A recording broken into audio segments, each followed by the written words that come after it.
how to quit smoking for the rest of your life and stay quit. Want to know how to actually quit smoking for the rest of your life? And you want to know the 3 things that no matter what method you use to quit smoking you want to have, then you want to stay to the end of this video, because I'm going to count down from number 3 to the number 1 reason and thing that you need to know and understand in order to stay quit. Also, I'm going to post in the description of this video a link to my calendar so you can book yourself into a free 15-minute phone consultation with me. It's fun and it's free. Take advantage of it. I will simply get you on the right track to quitting smoking for the rest of your life. Also, if this is your first time to this channel, make sure you subscribe, especially if you're interested in tons of tips, tricks, and hacks on how to quit smoking for the rest of your life. And when you do, hit the notification button, because I post 2 new pieces of content every week. It will simply tell you and notify you when I post new content. My name's Ted Bradley, quit smoking expert. Let's hop right into the content now. How to quit smoking for the rest of your life, and what are the 3 things you need to have? There's just one premise I need you to sort of understand. And it's this. I want you to imagine that really quitting smoking is like a mountain, and the summit, the top of the mountain, is actually quitting. We know that there are 9 ways to quit smoking that people use. There's 9 known ways according to science. I'm not going to go into the 9 known ways. What I will do is I'll post a link up here to another video that goes through the science and the success rates of the 9 different methods. The point I want to make is that these 9 methods are not equal. Some have varying degrees of success and are better and more likely to get you to quit. All 9 can get you to the top, but to get to the top, no matter what method you use, these 3 things are the 3 things you have to have in common, no matter what method you use to quit. These are the 3 things you need to understand about how to quit smoking in order to have any of those methods be successful. That's what we know from science. It's really just that simple. So let's start at number 3. Number 3 is, it's not about the addiction. So I want to be really clear here, because so many of us, as a former smoker myself, we focus so much on the addiction. But really, the really important thing for you to get here is it's not the addiction that keeps you stuck. It's really about the habit of smoking.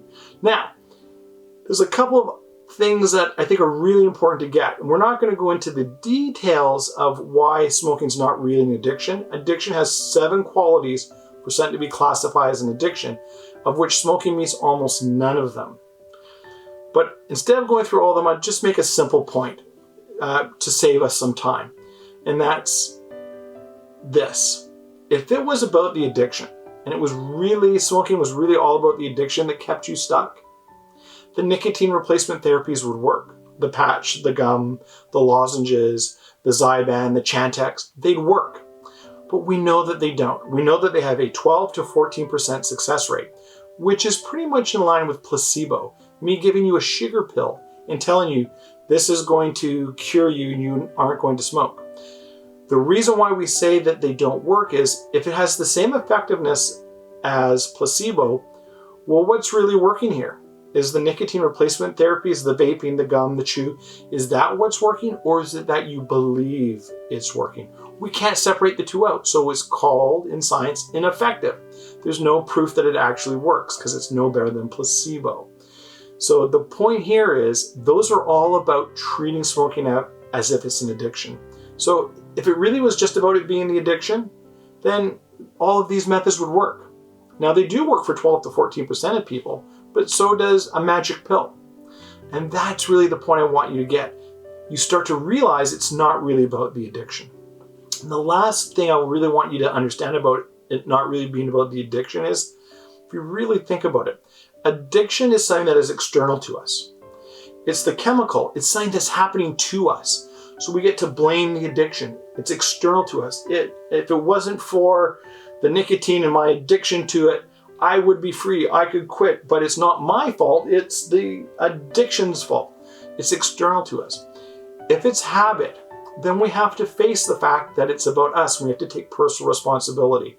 That is way harder, especially when we're trying to do something that's harder.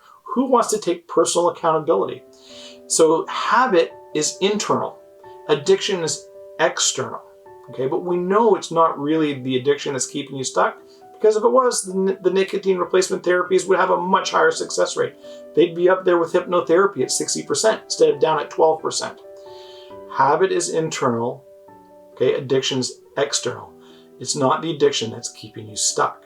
So number 2, it's about the mental game. So if it's not about the addiction, then what is it about?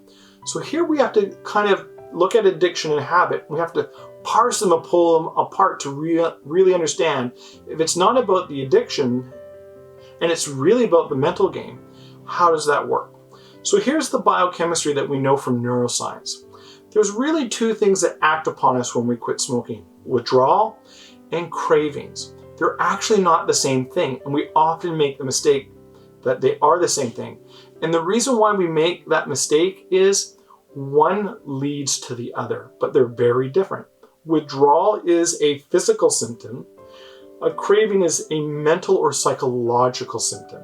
So a withdrawal. So we quit smoking. What happens is our body and our system wants to have homeostasis or equilibrium. So we're used to having nicotine. And every time we smoke, the nicotine triggers our pleasure sensor and releases dopamine. And the average smoker inhales 500 times a day. So all of a sudden, you're not getting this dopamine hit 5 times a day. And the nicotine's no longer there, so the body is no longer in balance or equilibrium. So it starts to look for the nicotine, but it can't find it. So what your body does to try and get you to smoke, to get back to equilibrium, is it induces withdrawal symptoms, physical symptoms. Intestinal issues is one. Insomnia is another. The other, coughing, physical things, phlegm. We start to get all these physical symptoms. These are withdrawal symptoms. But here's what happens. Our mind does something with these physical symptoms, because our mind does something called catastrophizing. It goes, wait a minute, why all of a sudden am I having intestinal issues? Why am I having trouble sleeping? Why am I having these physical withdrawal symptoms? And it assumes the worst. And we develop something called cravings, the inability to not think about cigarettes. In other words, you can't stop thinking about cigarettes. You're thinking about them all the time. And then you catastrophize, you assume the worst. I'm having a craving.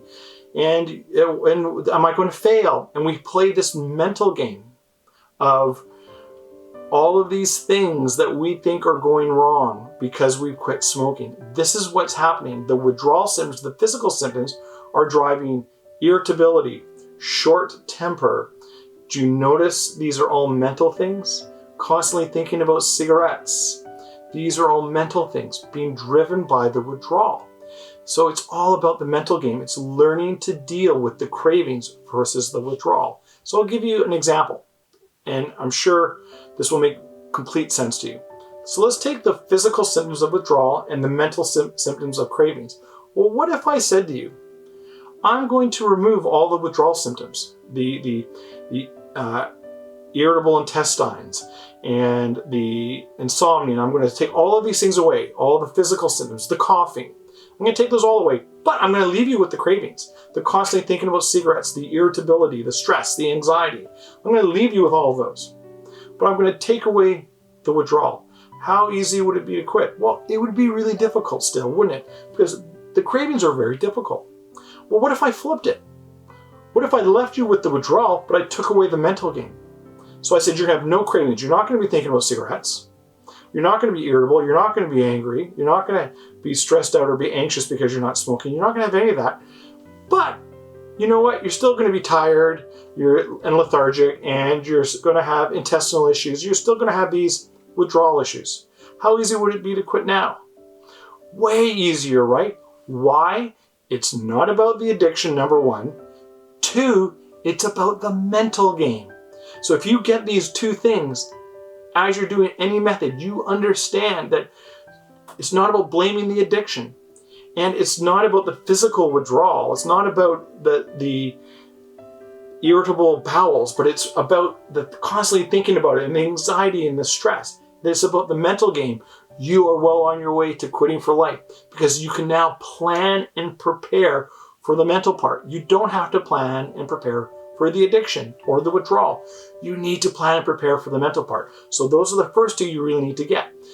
Okay, number one, the number one thing you can really use to really help yourself quit, and this is really one of the major keys in my program to quitting. It's not the only key, but it's one of the major pieces, and that is congruency. What do I mean by that? I mean aligning your conscious mind with your unconscious mind so that they're on the same page. Here's why. If you were congruent right now, both your conscious mind and your unconscious mind, you wouldn't smoke. So what do I mean by that? Here is what happens and why we're incongruent. And we know, especially if we try to quit and we fail. Our conscious mind, we think, I don't want to smoke. I don't want to smoke. I don't want to smoke. Our unconscious mind, where habit resides in our unconscious mind, goes, smoke, feel good. I enjoy smoking. I need to smoke. If I'm stressed out, smoking makes me feel good. So what happens? Our conscious mind says, I don't want to smoke. The unconscious mind says, smoking makes me feel good. So what happens? We get stressed or we get anxiety. We get triggered. And our conscious mind goes, I don't want to smoke. Our unconscious mind, which is a supercomputer and super powerful, says, to hell with you. Smoke, feel good. I need to smoke because I'm stressed out. And your unconscious mind takes over and wins. It's a losing battle. It's because your conscious mind says, I don't want to smoke, but your unconscious mind says, smoke, feel good. You're incongruent. Okay, your conscious mind's trying to go one way, your unconscious mind is trying to go the other way. This is incongruency. If your unconscious mind was aligned with your conscious mind, you wouldn't smoke. And that's why hypnotherapy has a greater success rate than any other form of quit smoking method. Now, just so we're clear, I am a hypnotist, but hypnosis is only a small part of my program. You have to actually take all these different methods and stack them together to really have a very high success rate, like I do at 95%. You have to treat it as if you're a whole person and stack the different ways of quitting together. Why only do one? Why just do hypnosis? Why just do nicotine replacement therapy? Why not stack all of these things together? And that's the key to my program. So let's just go over this one more time so that we're really clear. These are the three things that you need to understand and have to get to that summit no matter what method you have. You have to have, at number three, it's not an addiction that keeps you stuck. It's more about the habit. Even if smoking is an addiction, it's not the addiction that gets in your way. It's really about the mental game. It's about the cravings. It's not about the withdrawal. It's about the mental aspect, the constantly thinking about it and smoking because of stress. And I need a cigarette to feel good. It's about the mental game. And you need to get your mind congruent so that your conscious mind and your unconscious mind are headed in the same direction. If you have those three things, quitting becomes so much easier. So whenever you look at a model or a method to quit smoking, you want to make sure that that model or that method has these three attributes attributed to it. And it is why stacking is the most successful quit smoking method out there. So I'm going to post a link in the description below. And in that link, you can click on it, you'll get my calendar. You can book yourself into a free 15-minute phone consultation with me, and I'll get you on the right track to quitting smoking for the rest of your life. It's free and it's fun. Take advantage of it. This is your first time to this channel. Hit the subscribe button, especially if you want to know more about how to quit smoking and you want tons of tips, tricks, and hacks on how to quit smoking. It's all in this YouTube channel. So subscribe and hit the notification button. It will simply tell you when I post 2 new pieces of content that I do post every week. Also, please subscribe to my Facebook channel or my Instagram. Again, I post tons of tips, tricks, and hacks there as well. I want to thank you very much for your time and attention. Blessings to everyone, and I look forward to hearing from you.